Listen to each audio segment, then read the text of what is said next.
Hi, welcome to week two of the introduction to Python. Week one is up on YouTube, and this video will be up on YouTube, obviously, as well. And I will link the handouts, aka these slideshows I'm showing on the side. Last time, we'll just do a quick introduction, seeing stuff again, though we won't fully review everything again, but we'll be using the same stuff again and again.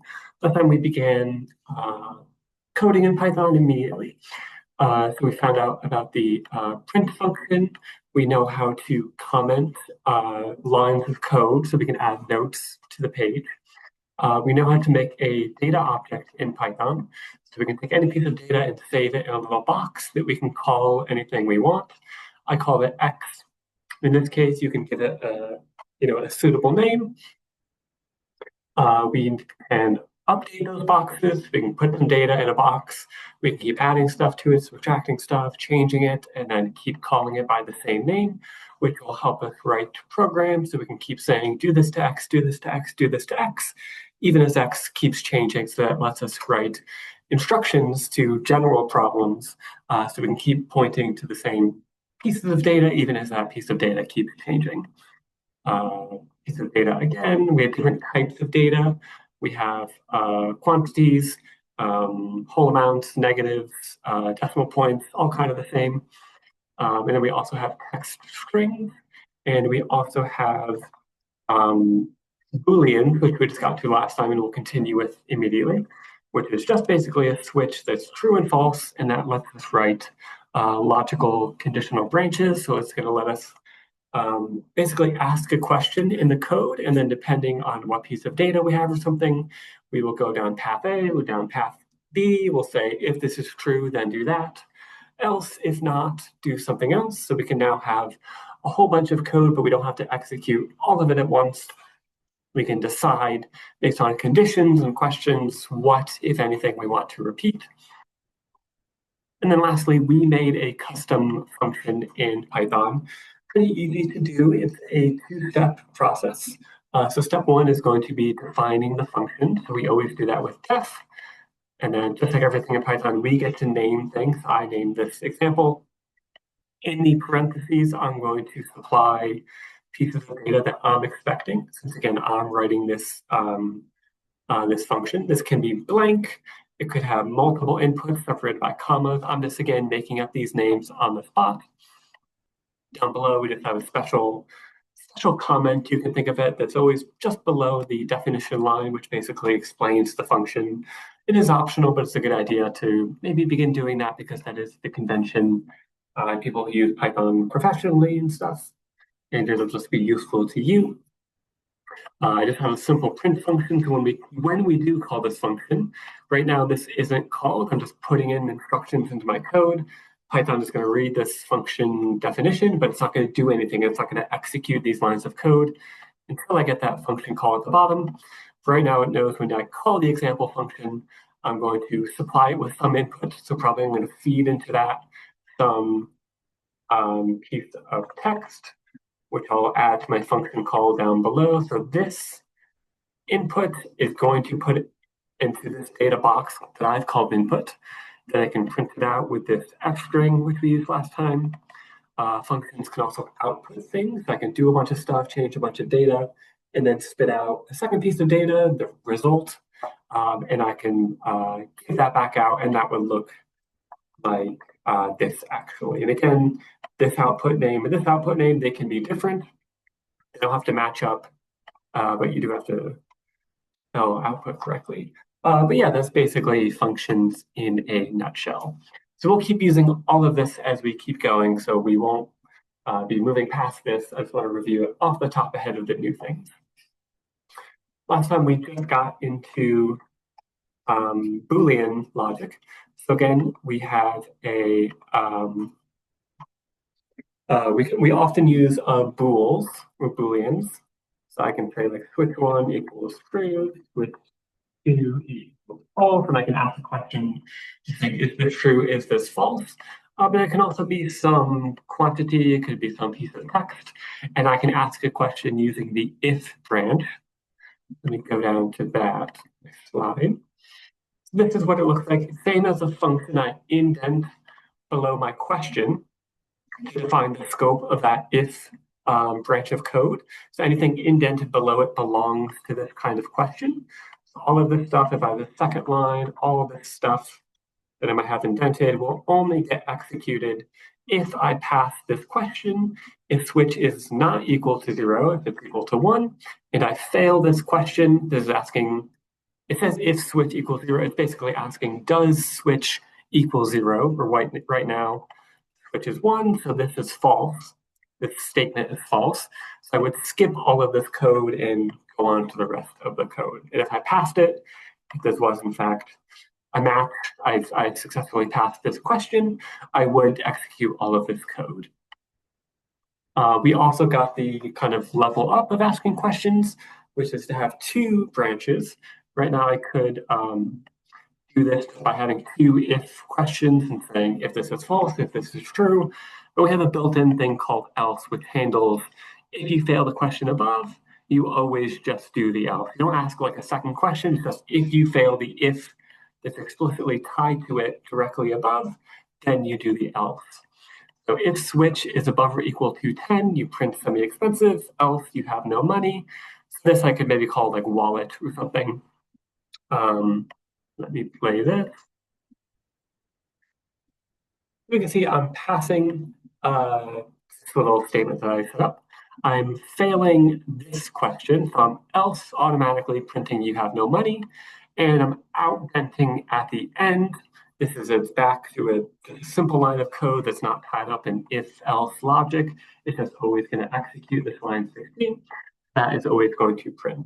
If I change this to 11, we can see my console changes.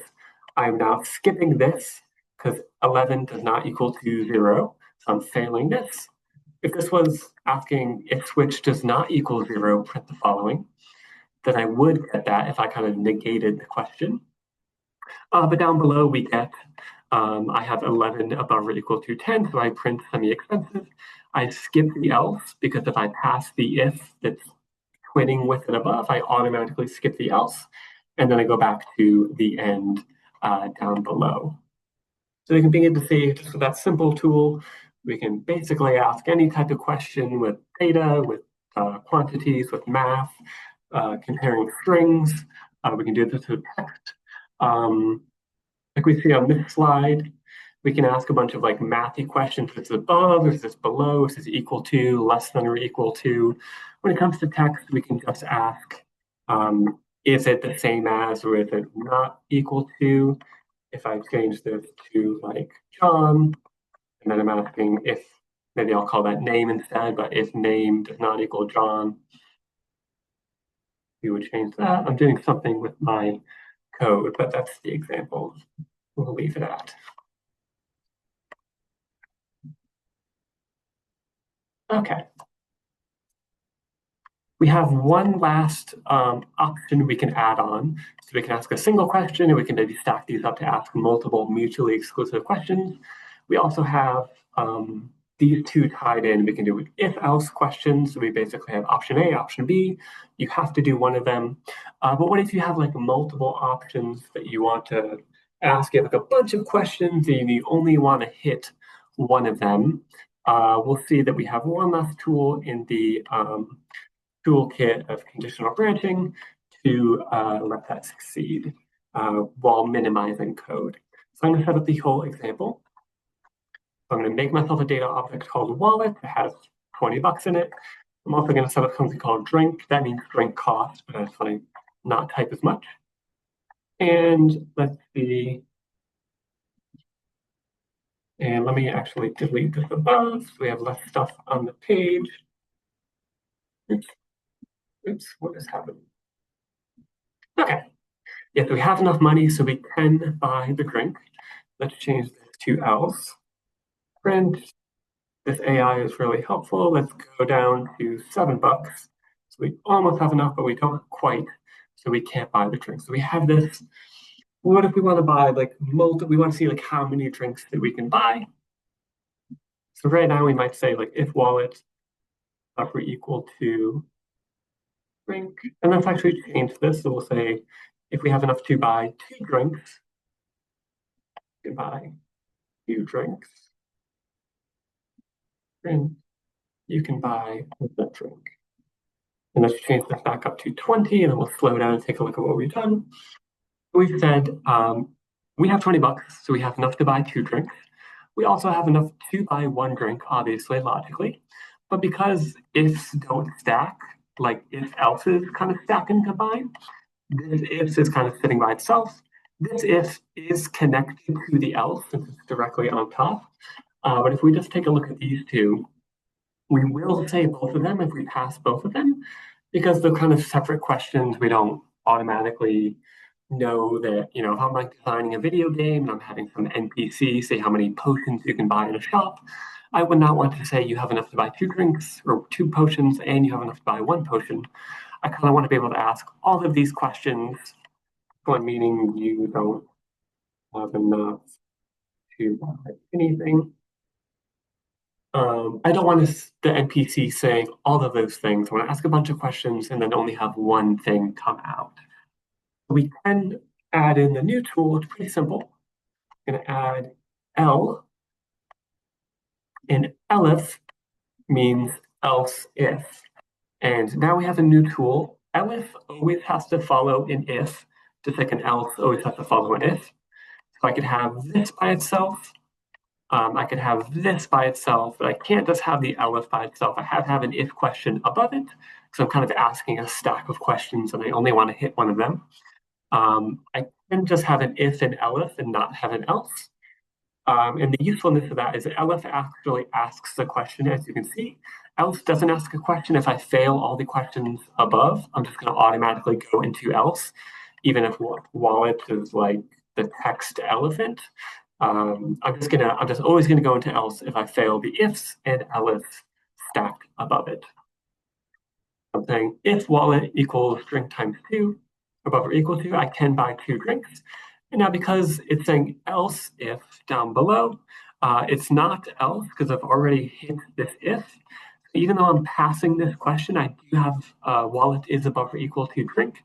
Because I passed this question, I'm not doing this code, any amount of code inside of this because I passed the one above. So this is all a connected block. I'm asking a bunch of questions. I only want to hit one of them.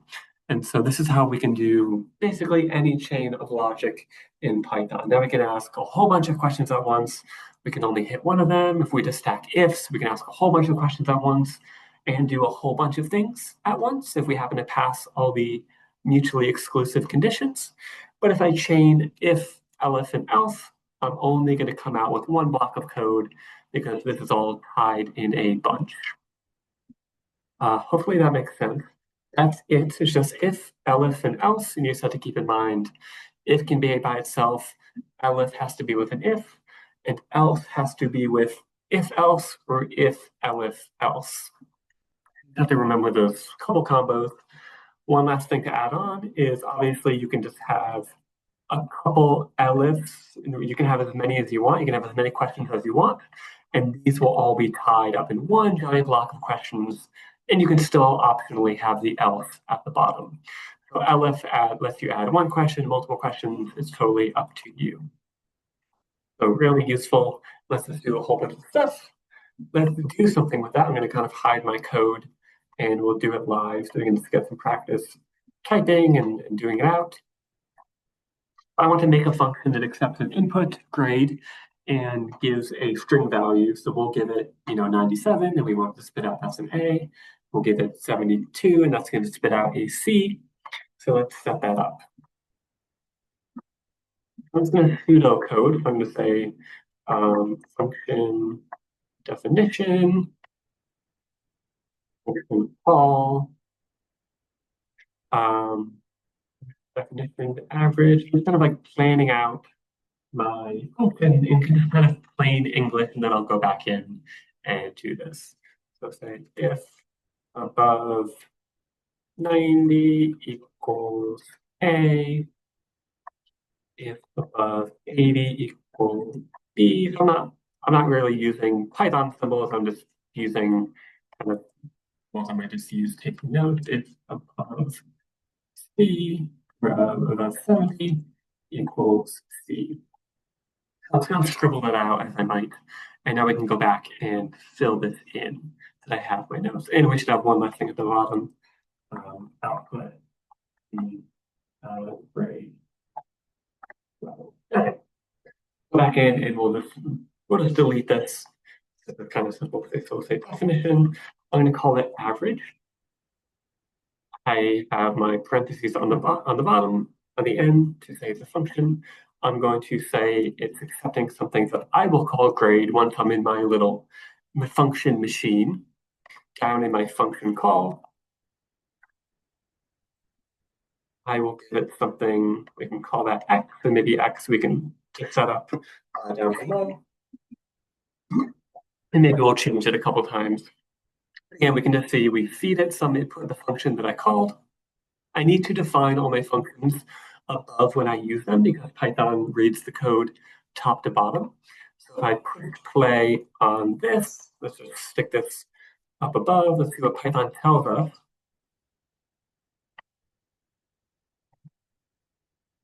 I have a second mistake, so let's just do this. Okay.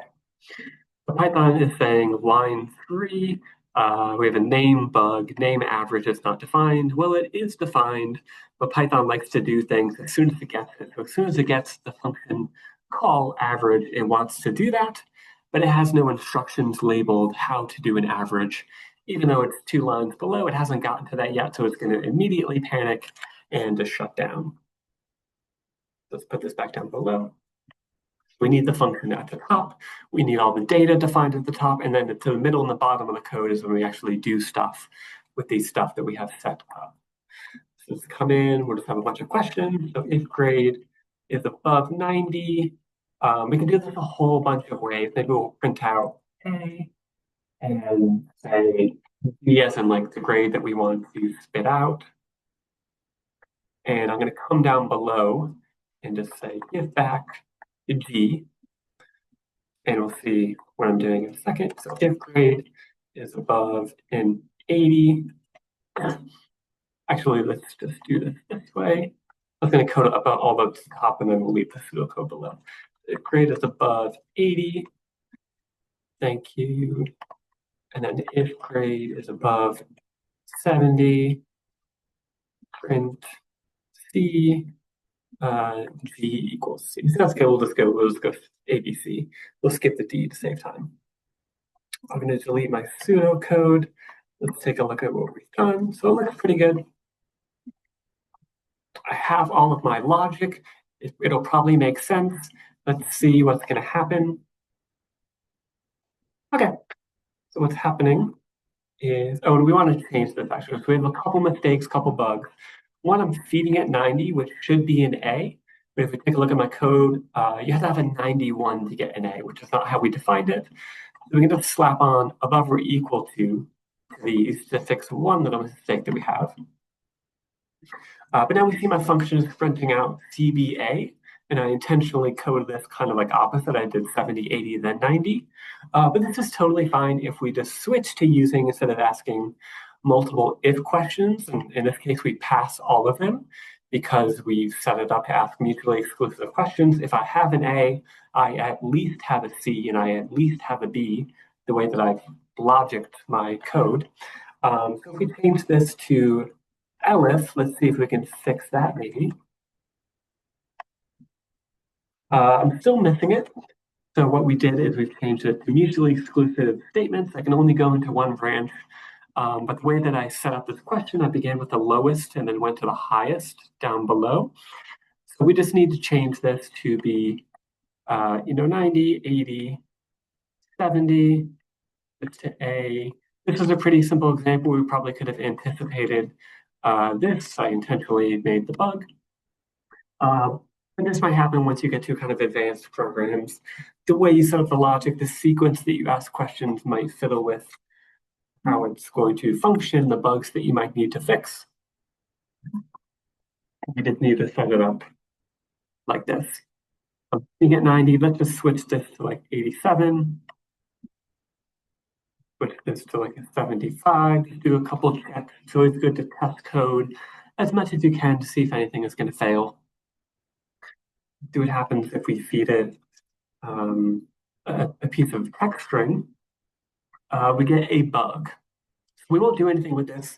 It's just a simple function, but we can see when we set up functions and we define it and we expect it to be a type of data, if something else, if we at some later point try to use a function and we feed it a different piece of data than we expected, it won't function the way that we want it to. So we might change it to that to make it kind of make sense, a kind of bug that might happen. That's why it's good to define a function. Times average input expected input is a float / integer. So maybe in the definition, I'll say what the function does, what the expected input is, and output. I'm going to say what it outputs and the data type, which is a string. So we can use this to kind of handle a lot of things that might happen, set us up to succeed if we have a function all the way someplace else in the code and we want to use it, and then we realize the code that I set up is not functioning. Well, we can use the doc string, as this is called, just quickly check, oh, we didn't set this up the way that we thought a couple days since we've done it, so we can check this to do it correctly.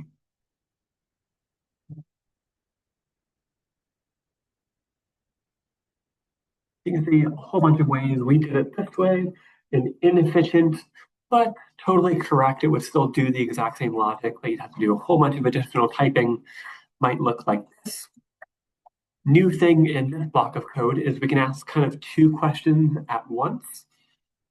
You can see I have if grade above or equal to 90 and grade less than or equal to 100. So I'm basically asking, is it between 90 and 100?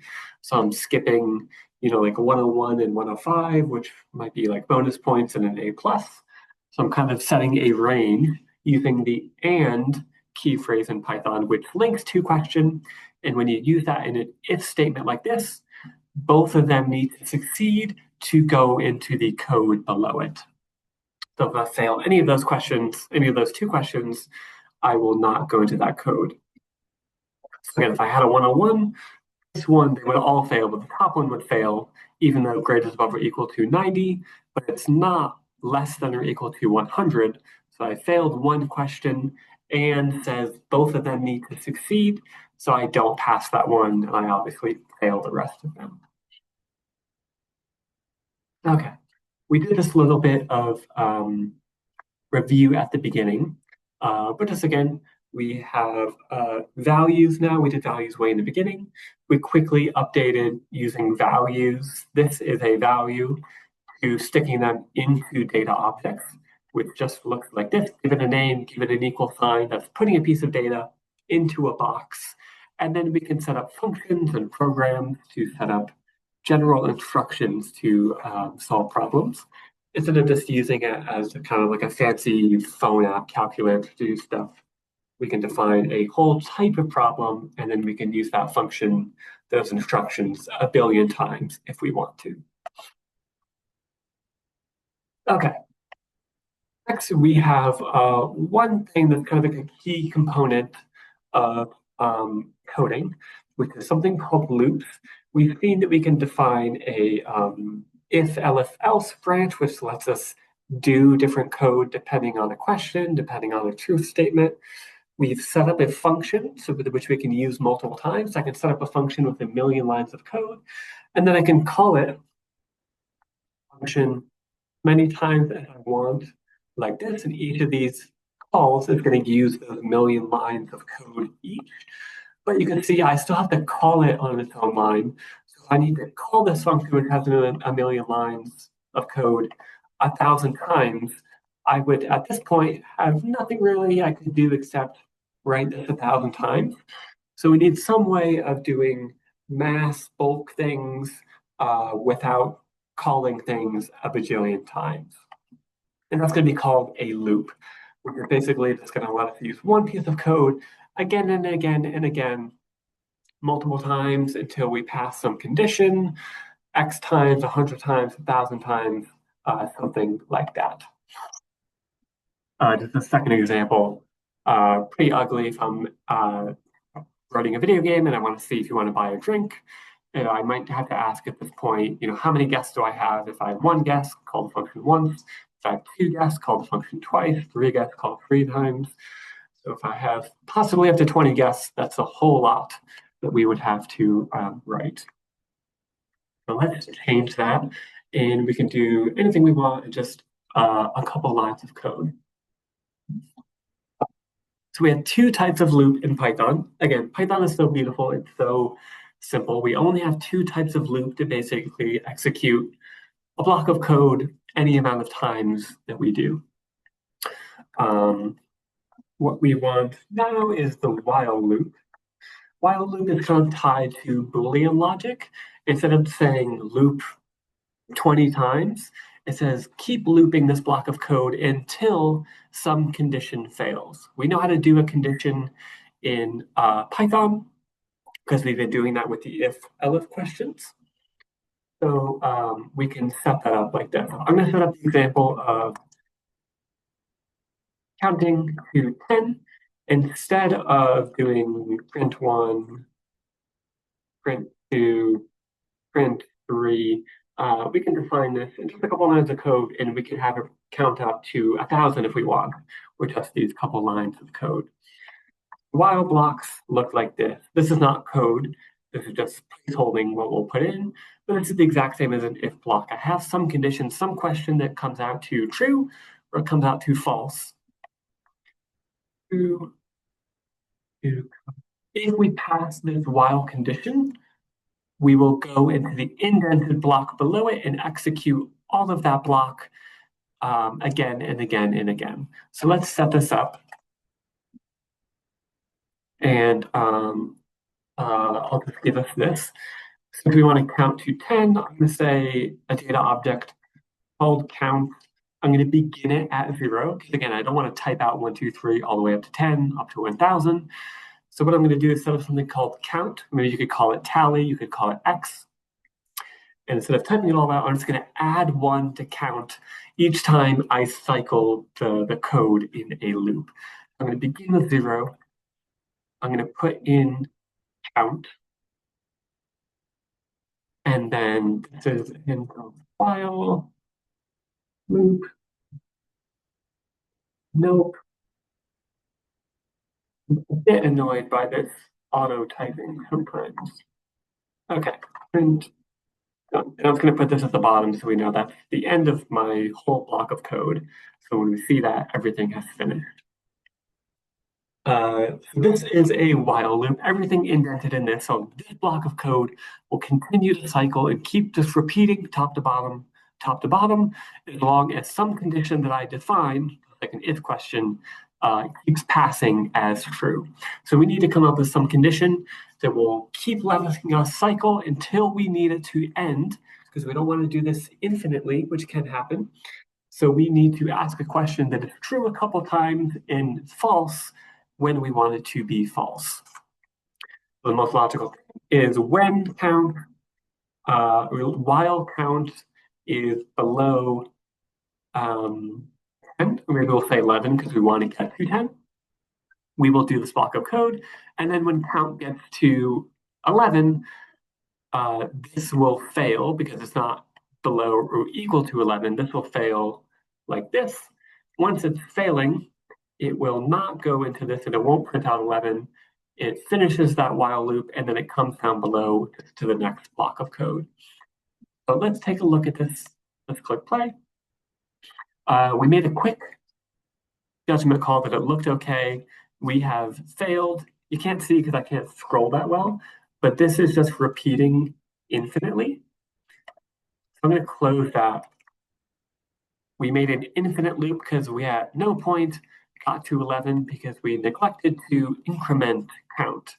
So let's come back in and we'll print out count. Second line, we'll say count is being updated. So count is going to be updated as count plus 1. You can see I CPU usage was too high because I had that infinite loop going. Now this should be good. Now I'm actually counting up. So count at some point will change from 0 to 1 to 2, up to 9, 10, and then we will get to 11. Let me just change this. It was still stuck in its infinite loop, I think. Then we come to this. In this example, I'm counting down, and I'll just point out one thing. Well, I'll come back to it in a second. Okay. We have count equals 0. That's the initial line of code that Python is actually looking at. Python is kind of skipping past the comments, so these don't actually do anything when we execute. So count equals 0. Python is scribbling in that on its notepad. Okay, box count has 0 in it. And it's saying, okay, the next couple of steps I'm doing, I'm just going to keep doing them and doing them and doing them until I fail this condition. Right now, 0 is less than 11, so I'm still passing. I'm going to come in and do all of this indented code. I'm going to print 0. Then I'm going to say 0 plus 1, count is now equal to 1. This is the end of my while loop because the next piece of code down below is outdented. That's outside the scope of my while loop. So this is the end of my while loop. So when I get down to the bottom, I come back up, and now count is 1, but 1 is less than 11. I still come back to the top of a new fresh loop.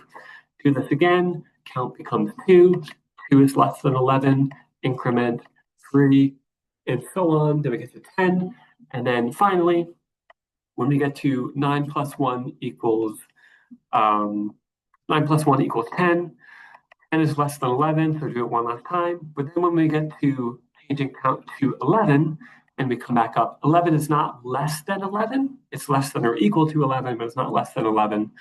So at that point, we fail this while question. We skip all of this because we've finished with that right now.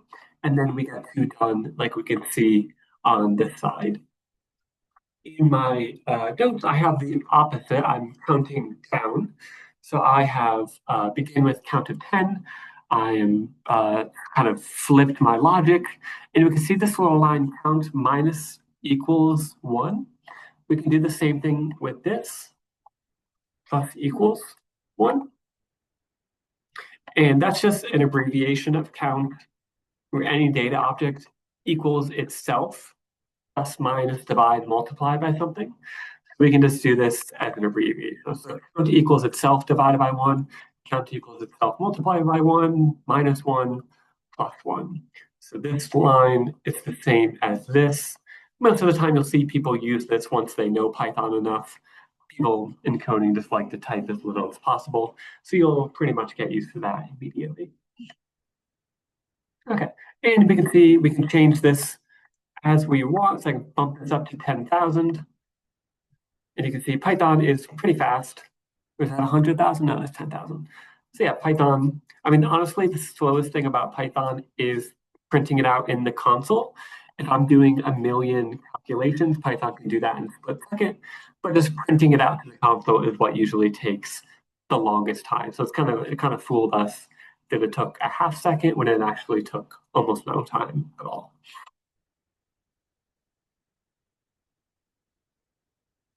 Okay. Let's do a quick example using a while loop again. I'm actually going to skip this example, which you can just do on your own if you want. That's actually kind of like a so-so example of using the while loop. Usually we'll use the second type of loop when we know exactly how many times we want to loop. So the second type of loop just says loop 20 times, loop 1,000 times, loop 10 times. So if we actually want to use a while loop effectively, let's ask a different type of question using a couple things that we've done previously.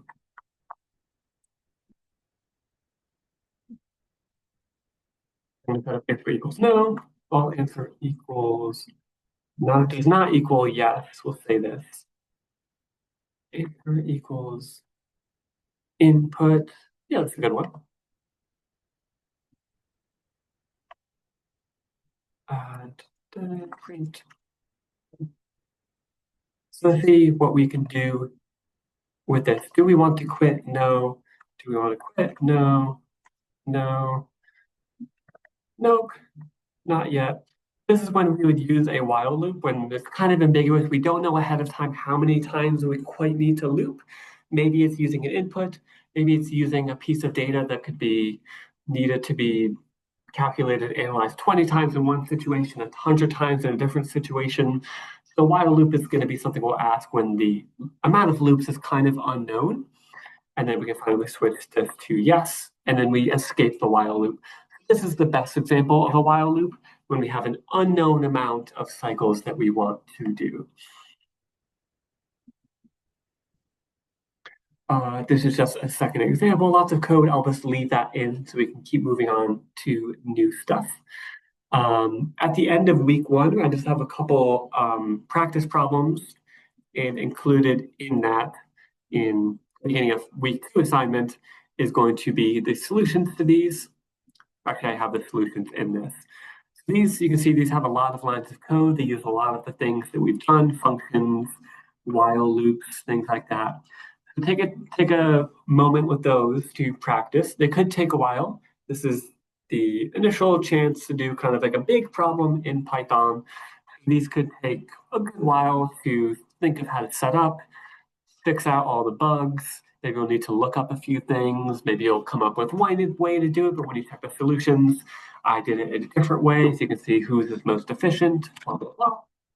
So take some time with those, but let's go ahead and move on to week 2 and catch up with that this week.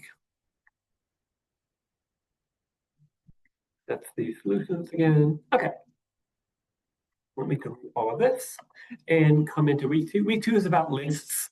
A list is just one type of piece of data that belongs to a group of data.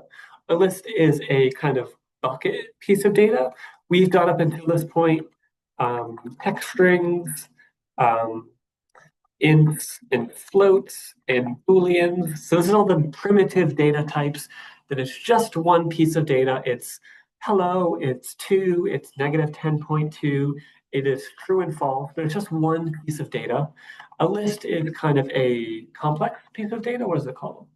Collection. It is a collection of data. We've done all the basic types of data, and list is going to be a type of a collection or a sequence. And we can basically think of that as a bucket to hold a bunch of the basic data types in it. So it's basically just a collection of all the stuff we already know. Let's take a look at how to do this. I'll just use the AI, I guess. Just making a list, I'm just making a data, so I make it the same way as always. I get a name on the left. I use an equal sign to say I'm assigning this value to this data object. And implicit in how I write it is going to give it its type as well. Type list. A list is always going to look at least like this. This is an empty list. So I'm kind of like maybe setting up a shopping list. I'm getting a notepad, but nothing is in it at the moment. But the proxy brackets say I have a list. It is able to have a bunch of data in it. As soon as I want to put data in it, I just put as many pieces of data in it as I want, using commas to separate them out. I can have a trailing comma like I have. I could delete that trailing comma. Same thing. Just kind of pick one and stick with it to build a convention. Print my list. So we can see it's going to print it out on the side. And I can also come in, use a function that we picked up last time, type my list, as in give me the type. And we can see, yes, it says list. Lists can hold lots of data, as much data as you want to put in it. And it can also hold multiple types of data at once. So I can have an int, I can have a negative float, I can have a piece of text, I can have a Boolean, I can have a second Boolean, I can have a 1, and I can go on like that. I can also have a whole bunch of different pieces of data in it. And if you want to get really complicated, you can also have in it a sub-list inside of it. So I can have something that looks like this, maybe. Let me print my list again.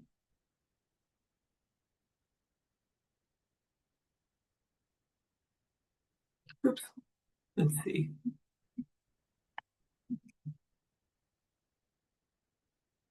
Oh, what am I missing?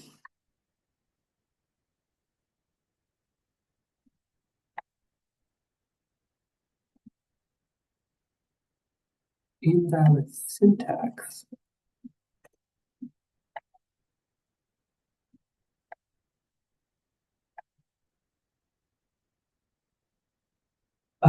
What's happening? This looks correct. Oh, wait. Oh, I see what I did.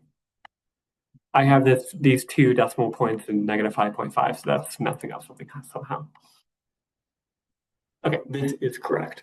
So what I have is I have 1 as one object in the list, -5.5 as a second object, hello as object 3, true, false, separate objects. And then I have as one object of the list, my list, I have an unnamed list, 1, 2, 3 as one object. So you can think of the elements of a list, which is all the individual components, or you can think of the list as a whole. So my list looks like this. This list is a list, and inside of it, it has individual elements 1, 2, 3. And then the list itself is also one element in the big list encompassing it. A little bit complicated, but just so you know it's possible and you'll kind of get used to it once you've used it a couple times. Let's see how we can set up a blank list like we saw. Once we have a list, we can obviously add to it, delete from it, change the sequence of it as we go. We'll just do a couple things now. To add to a list once we've built it, you'll use the dot append. This is called a dot method. It's a special way, kind of like a special function. If the function is doing something, the function is named append. You have parentheses to say what you want to input into that function. But we just use this dot notation to say apply append 1 to A. So this is called dot notation. So saying kind of what it happens to with what input.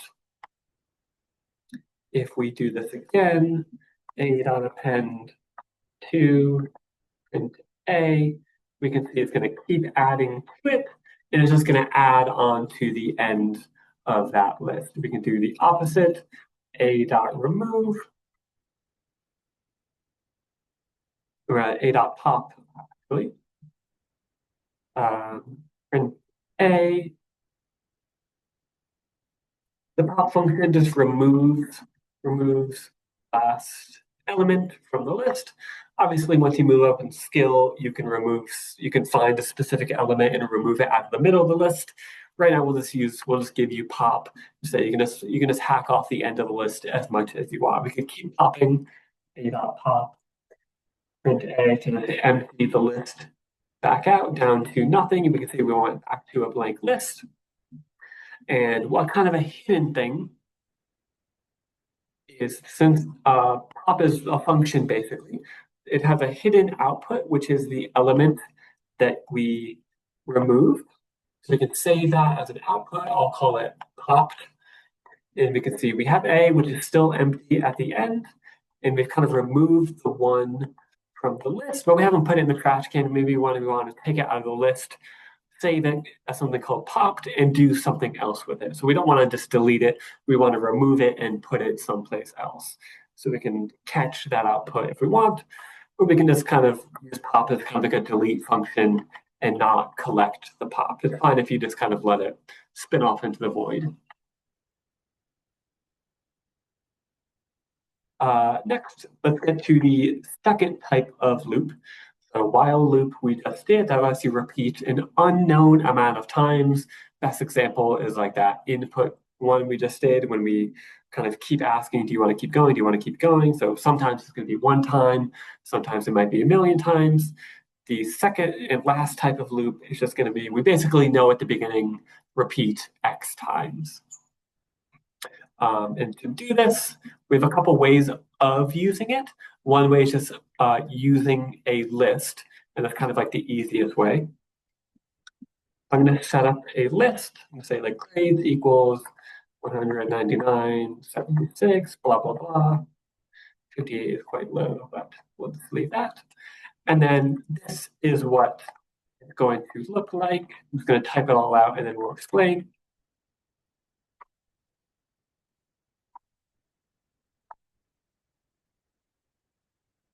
Okay, a couple new things in this. So this line is just a list. This line is my for loop. When we use it with a collection, like a list is, it's just going to loop as many times as we have elements in that list. So we have 1, 2, 3, 4 items. And so it's going to loop that many times. If I add in a bunch of items, 89, it's just going to increase how many times it loops. So it loops as many items in the list. That's grades. Grade and grades. Grade I haven't defined yet. I'm kind of defining it on the fly. And what's happening is that as I loop this list once each to each element, it's actually handing me each element one at a time. And so I'm just calling each element that I'm being handed, I'm giving it a name that I've called grade. So when I print it out, you can see it's taking a look at my whole collection. It's saying, okay, I'm going to hand you 100. I'm going to hand you 99, 76, 58. One at a time. You can call them grade. You can do anything you want inside this indented block of code. Again, I'm going to indent to define the block of code that I'm going to do inside each cycle of the loop. And then once we get to the bottom, we come back up, go on to the next item. And then once we get to the last item, which in this case is 89, we just escape kind of looping code and just go on to the next bit of code if any exists, which in this case is a new function, a new built-in function. I did not define len. It is given to me by Python. Len is length of collection. You can do it with multiple things.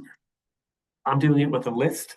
So when I do it on a list, I'm saying, what is the length of grades? By length, we mean like count of items inside of it. It's going to count how many things I have inside of it. So I have 7 things in that, so I can do it that way. You can use len in a couple different ways. If I use it on something like a string, like hello, it's going to give me the count of how many characters it takes to spell this. So HELLO, that's 5 individual characters that we need to spell hello. So that's how it's going to do it with a string. With a list, it's just counting items instead of alphabetical letters like that. Right.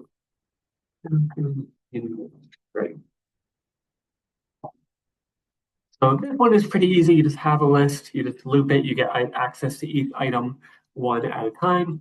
That's really nifty because obviously you have huge collections of data. You'll have a whole, if you want to design the functions of the code that's going to take all the test grades and stuff in a whole school and calculate all the averages, you'll need to do it 1,000 times, and you need to take a look at each individual item, each individual student grade in that whole collection. So this is how you could do that pretty simply. This can process as much data as we want, as much pre-existing data as we want. So we could loop this 1,000,000 times if we want, but to do that, we would need some piece of data with 1,000,000 items in it. You don't always need to define like this, grades equals list with 1,000,000 items. In that case, you might have like a second whole file, like a CSV file or something like that, that has all the grades in it from some non-Python thing. And then you can use some new Python code to say, grab that piece of non-Python, make it into a Python list with a simple line of code, and then you'll have something called grades. You can have a grades equals find.csv file and make all values. Obviously, it's not code.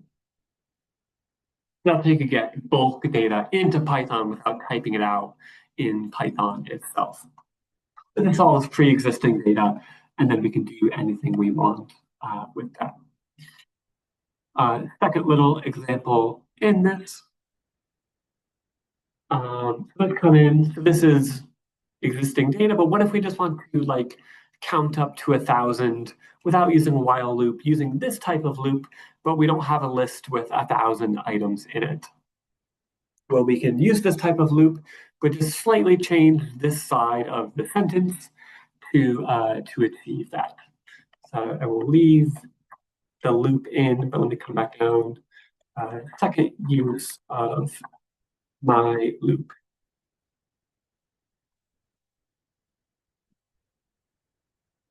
The range function is what we will use a lot. Oops, let me finish that. The range function is what we'll mostly be using in combination with this type of loop. You'll almost always see range in this sentence. I'm going to cancel out that bit of code so we just see the execution below.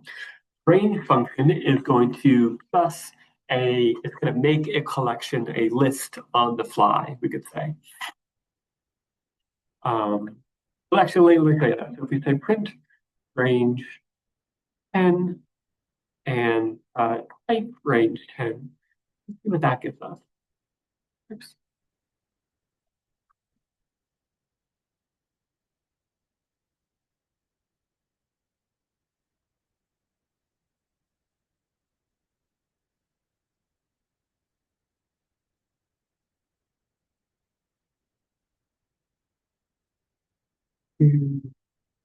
Okay. It's a range 0, 10. So let me show you what it's doing. The range is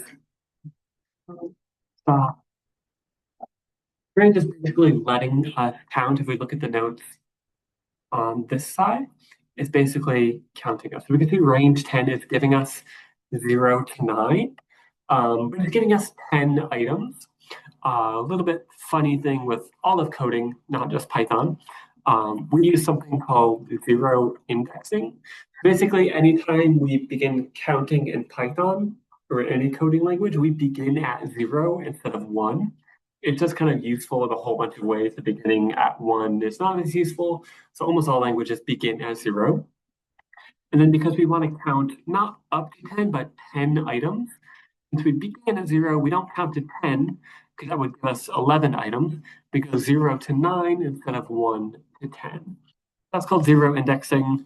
New if you haven't done any bit of coding, but you'll get used to it so fast because it shows up all the time in all of coding.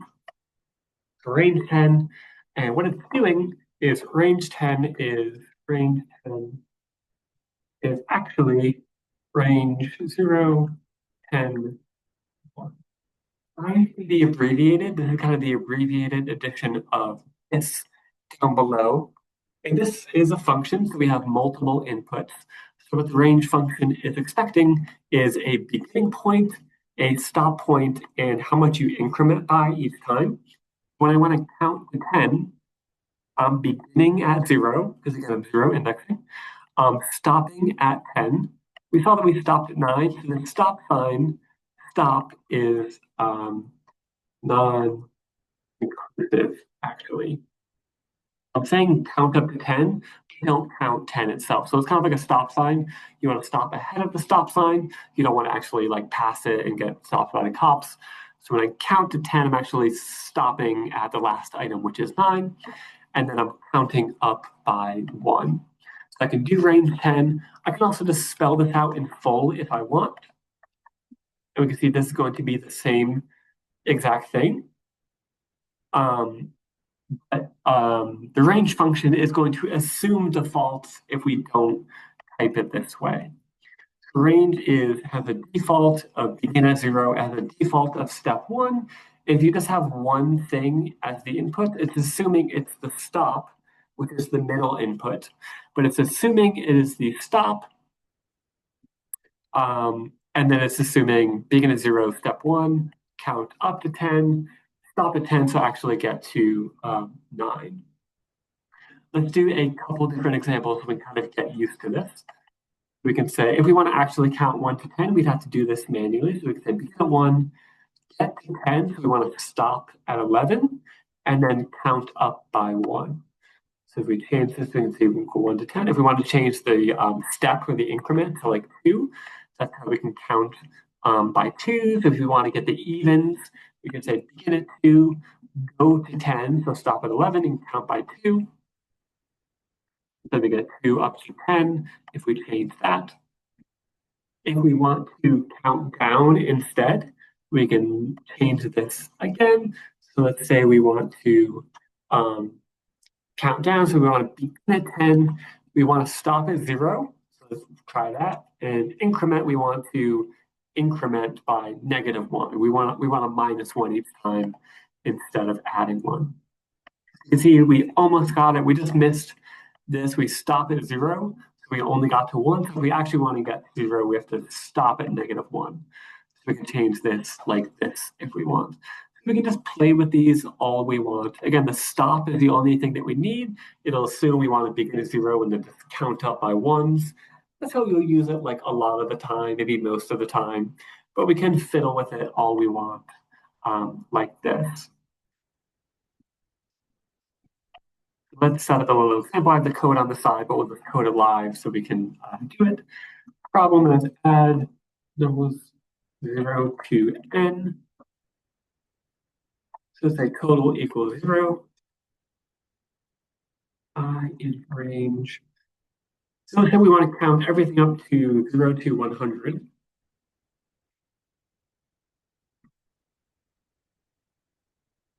And I have this on the side. Let's go back and say 0 to n. In this example, we want to go to 100. So I'm going to define n as 100. Stop doing that. I want to go to n. We want to be inclusive. We want to add 100. So we actually need to do is go to 101. So we could type this in as 101, but then if we change this to like 1000, this is, chiseled in stone. So what we should do instead is say n plus 1. So it's still dynamically linked to this n, and we would only have to update n in a single place. Again, we will assume the default is begin at 0 and just step up by 1 each time. We can have it like this. We can just have it like this, which you'll get used to eventually. Maybe I'll leave it like this so it makes sense to us as new students. Plus equals I just used I. Lots of times in coding, people will use like IJK. If it is like grab something from this, grab this item. I is an item, we can think of that. So just calling an item, you can call it anything that you want. And then print out the total like that. So 5,050, that I know offhand because I've done this so many times, so that is correct. If we change this down to something that we know, something that we can do mentally just to double check the math, 6. So yeah, 6 is 1 plus 2 plus 3 equals 6, so that we can check manually. So we can kind of just see it's definitely doing what it should. And we can see we can make this as big as we want. Python is really fast. So you can see it's calculating up to 10 million. It's adding everything between 0 and 10 million, which is, I don't even know how big this thing is, how many tens places that is, but it's pretty quick. Now you can see, now that we have multiple kinds of loops and multiple ways to use each kind of loop, we can basically repeat any line of code any amount of times that we need. So if we have like a function example, and something, and then we want to say I in range 1000, call example. Now that I have loops and functions, I can set up a block of code, and then I can say execute that block of code 1,000 times, 1,000,000 times. I can use a while loop if I don't know exactly how many times I will need to do it. A function plus data object plus loops lets us basically handle anything, any amount of times, add into that conditional questions and if blocks, and you can do anything any amount of times conditionally based on asking questions as you go. So right now, with just these couple tools we've picked up as we've been going, we have a lot of capacity to do cool stuff that we didn't have in the beginning.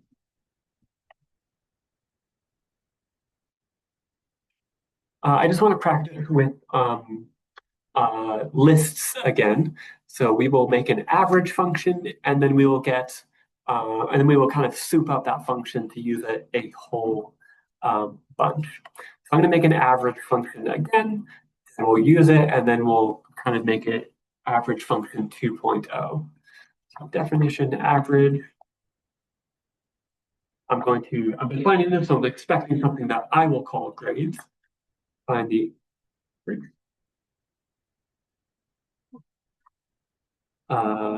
and grade. Grades I'm expecting is a list, some type of collection sequence. So I'm expecting a list.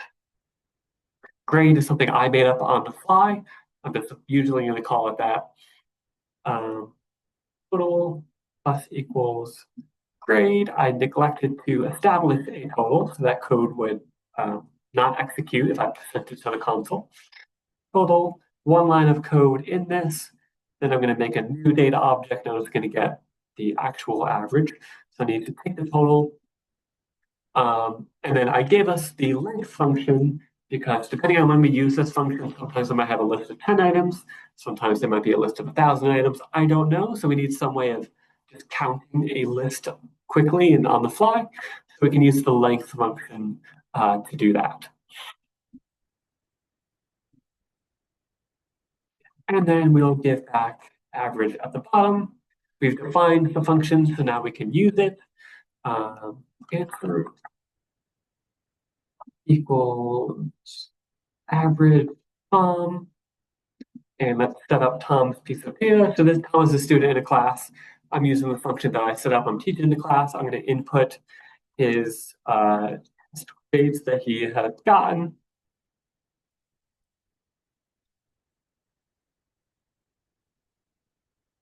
We can calculate. We neglected to print out anything. Let's come back in. It's all happening behind the scenes, hopefully. But let's just come back in and say, okay,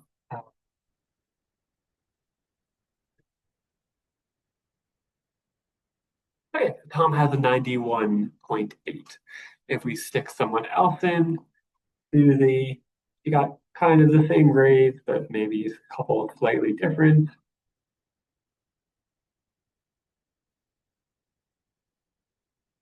Susie, we can call that student, so it's not all the same, so that is going to change. We see one little blip when it comes to like names in coding. I have in my just like plain text statement Tom's average, and then I print it out. So one thing that's not possible at this point is to take the name of a variable, Tom, Susie, list of grades, blah, blah, blah, anything that we take and kind of print out the name of it. Anytime we print something, we print out the value of it, but we can't like steal Susie and change this on the fly. I coded in Tom's. If I change Tom to Susie up above, I also have to change my print statement. So we don't have any way of printing out both the value and the label with like the variable name of something. So we can always print out this half of a data object, but we can't print out this half. We can use that in the code, but we can only really like send this to the console at this point. We won't be able to get to it in this session, but it's kind of like the next thing to do. That's a second type of data sequence. We have lists, which look like this, which is just multiple pieces of data. A dictionary is just a second piece of data, a collection that has multiple pieces of data in it, but crucially, it has both a list that has values, 1, 2, and 3, and it has labels in the data values themselves. So I have 1, 2, 3 as the values, but I also have A, B, C, D as the names of those names of those data. So the next piece of data, basically the same, but we have the added benefit of names tied to data, which would solve this problem of not being able to like send Susie to the print console without changing it on the fly. With this, we could automatically print out student A got a 1, student B got a 2. That could all be done with this. since the names will be data themselves with this piece of this type of data object. But that's just a little preview and just kind of like helping anyone who's anticipating a problem that we've set up and seeing how you would solve that pretty easily with just the next thing you would pick up if you continue with Python. Okay. So if we go back, we can calculate one student. But now what happens if we change this student, and we want a whole class of data at once. So I'm going to take a list, and you can indent lists like this. You can kind of spread it out on multiple lines. This still just says it's one list. I'm not kind of just visually changing it so it's easier to see. And now I can have a list of sublists of data. So we can have some good students, we can have some okay students, we can have some mixed students. Just add a bunch of pieces in. Maybe we have a student who cheated on a couple, too bad. But they don't need to if they just apply themselves, Okay. So we have a big list called students, and then each item, this is one item, this is item 2, this is item 3, is a sub-list with its own sub-items in that list. We see again the issue, we don't have any way of tying labels to these, so we have like kind of an anonymized list at this point. So it's going to add like comments to show us that this is multiple students, this is a class of all the tests. Jacob. But with that dictionary we saw, this is how you would solve that issue of having data tied to the label that you could use and kind of keep tied to it. Or just kind of stick with anonymized data at this point. So we have this. We can't use the average function that we have because now we have a list of lists. We're trying to send a list of lists to this. When it gets to this stage of the loop, grade is not 100. Grade in loop 1 is this whole thing, and it can't add a whole list to a total. Like we know that as humans, we could add 100 plus 100 plus 100, but Python, you just can't let it make assumptions. It doesn't know how to add a list to an int called total. It knows how to add individual items to something called total. So we can't quite use average as we have it now, but we can change the function call to be able to use it. So we have a loop up above in the function itself, and now we need a function to call the function, or a loop to call the function.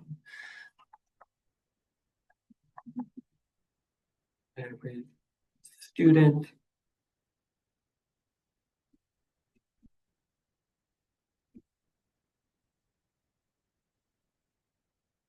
Okay. Let's take a look at that. Oops, let's see. Line 23. Oh. The extra quotation symbol. Okay, yeah, and we have all those being printed out. Again, a list is kind of anonymous data. That's fine. We have a lot of decimal points. If we want, we could Google how to, round things in Python.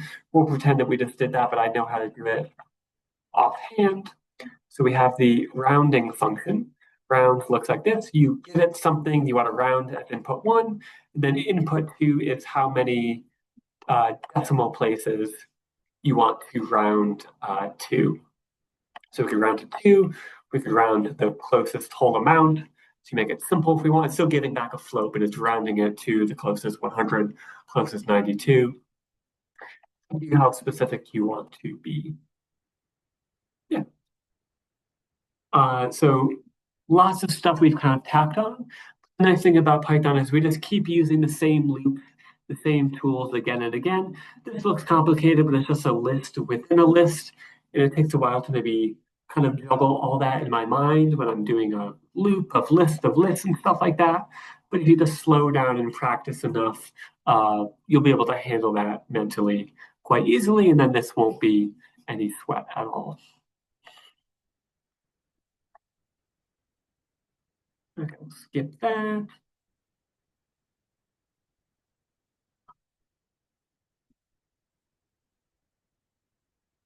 And then end of the class, I'm going to end it soon. What is okay, I was going to find my spot again in the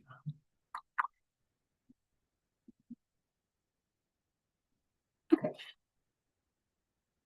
Yes, I'm going to leave with that ahead of getting to new pieces of Python completely, and just show us a whole bunch of places that we can go to study, to code online, to practice and gamify coding and stuff like that.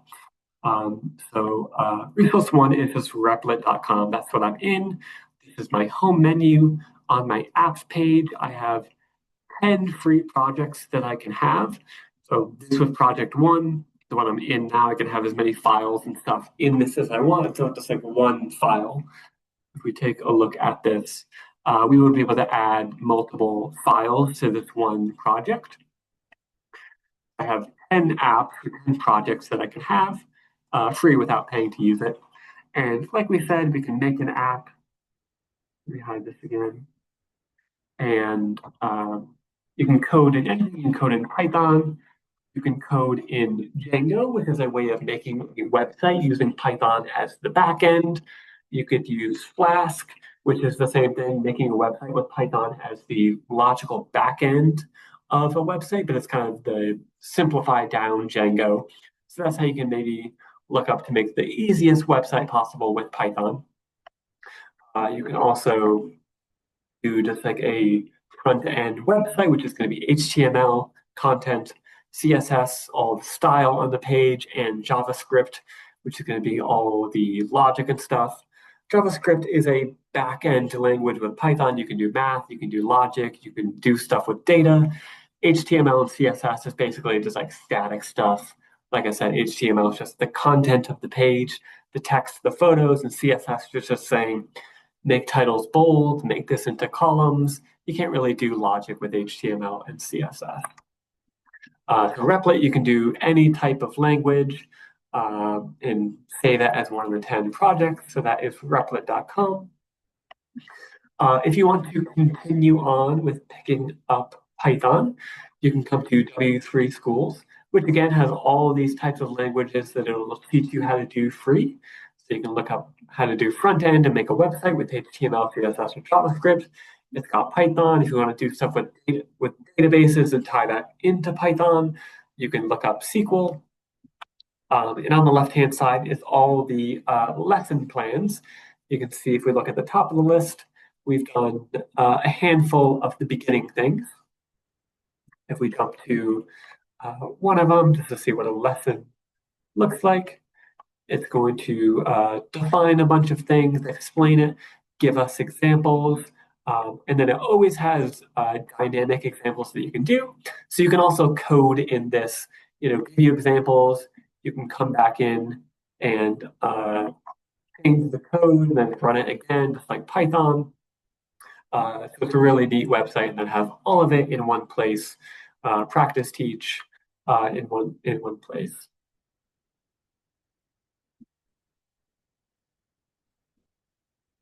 This website is really neat. It is going to let you practice Python. And it's going to give you, we've been doing example problems as we've been going. I have some example problems at the end of week 1 and week 2 handout, kind of big problems. This is what this website does. It gives you a whole bunch of practice problems and you just have to code it and it will automatically grade you if you passed it, if you didn't have any bugs. It'll give you points as you defeat these practice problems. It has them based on difficulty, so begin at difficulty 8 and then count down. Level 1 difficulty is like really tough. I don't even know if I'm at level 1. I think I'm at level like 2 to 3 I've gotten to in this. So this is good practice because you have a whole bunch of examples that it'll give you on the fly. Anytime you solve one, you can also just give up. it'll show you all the people who solved it. It'll show you all the different ways each of them solved it. So maybe you solved it one way, but somebody else solved it in a different way and they have the most efficient code. Maybe they have a new piece of code you don't know about. You can look to them and pick up new stuff as you practice as well. So definitely suggest this if you just want a place to practice, just be given a whole bunch of stuff and practice. I find it really fun coding, so I love that website. And then finally, just two last ones, Free Code Camp and Codecademy, kind of like W3 School, just free big lesson plans.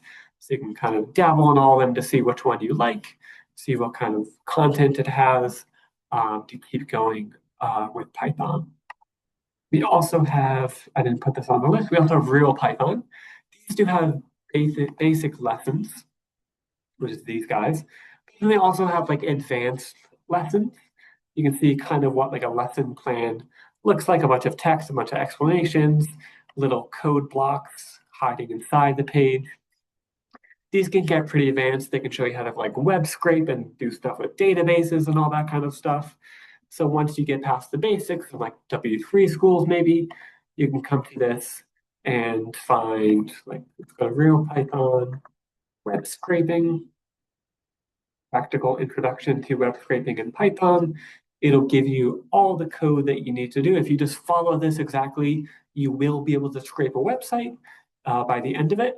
It'll explain everything, all the packages and things that you need, all the new code that you'll be picking up.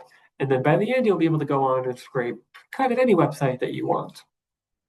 So Real Python, I suggest once you get past the basics.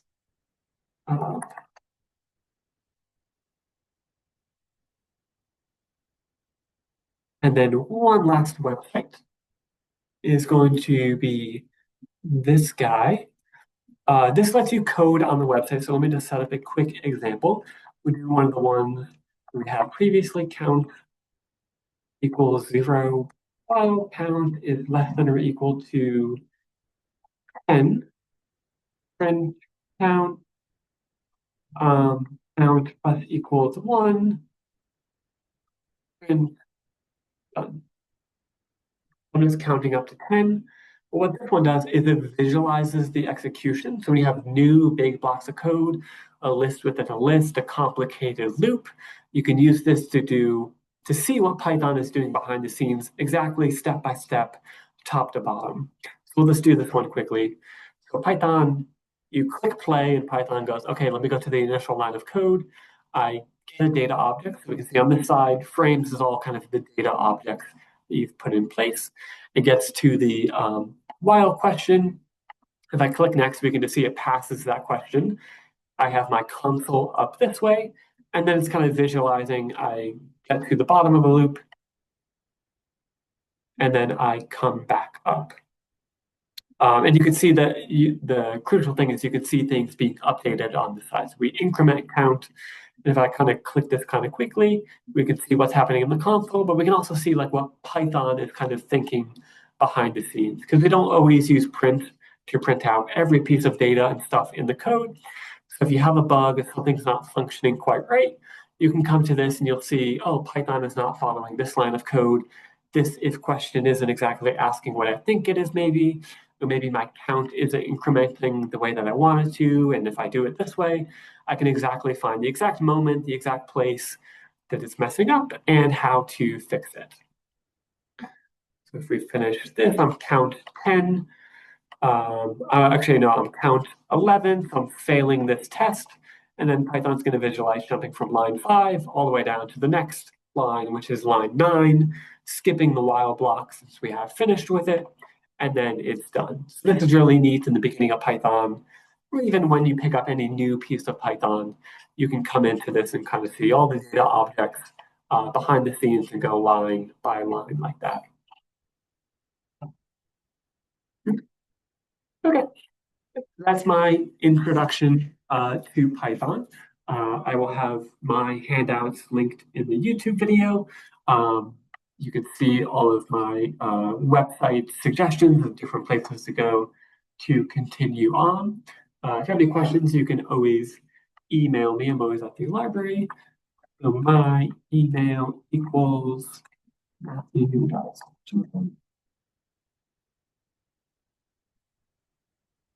This is my email, so you can email me if you have questions. I'll be doing this again.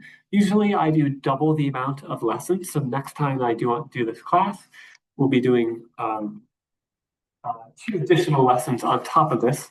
So we'll be getting to those dictionaries, we'll be getting to different things. Sometimes I do one-shot classes, like I've done a web scraping class. That might be on the YouTube in the Python playlist, actually. So I will be doing coding again. I've done front end, HTML, CSS, and JavaScript. So if you have any questions, if you have any suggestions of a class to do, you can always get in touch with me and let me know what might be useful to you. But that is the end of lesson 2. Good luck if you want to continue on with Python. And thank you to anyone who came and watched.